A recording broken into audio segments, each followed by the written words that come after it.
The practicality of you coming to a coach is determined by how successful your diet is and how much you progress. But in essence, all you really need is a calorie deficit. This is where the difference in terms of being successful and long-term with your results and just failing and losing all the weight and putting it back on. So reverse dieting is something really important to learn. Obviously the process we will go through as we are going through the coaching process, but reverse dieting should be an important factor to understand just so you know how it works. So practical example, if you had 2,000 calories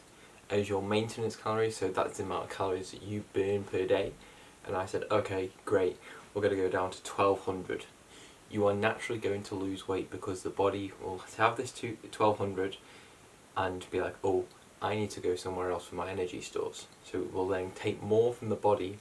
naturally drawing more weight loss. Now over time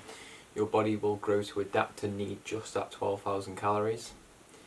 and that is fine, that is perfectly fine.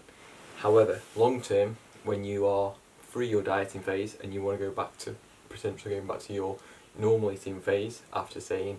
prepping for a photo shoot, prepping for a show, just generally losing weight in general, and you're like, okay great, and now I need to make this an adaptive lifestyle and trying to go back to your 2000, if you make that massive jump straight away, the body's now used to this 1200 and it's got an excess of the 800. So you can only imagine what's going to happen here. So we're basically just going to go straight back into the body and all the weight loss jumps straight back in.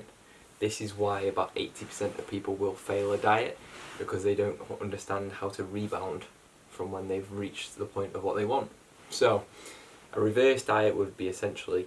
slowly incrementing calories up 100, 200 per week, per 2 weeks, and then just gradually building up so that the body can build a tolerance to those calories. Now obviously this is something that you can find for me now and then be like, okay great, I know this now, I can go and do it. But the understanding of how to apply that when it comes to around training, if you're going through the 4-phase system and the 5-phase system for training, so obviously the 4-phase system you've already seen, but then also the 5-phase system for the training, you're going to need to adapt your calories accordingly to when you actually need them.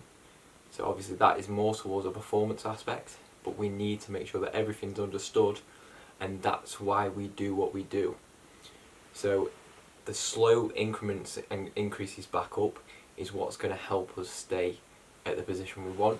and your education around macronutrients and how we can apply that to what you eat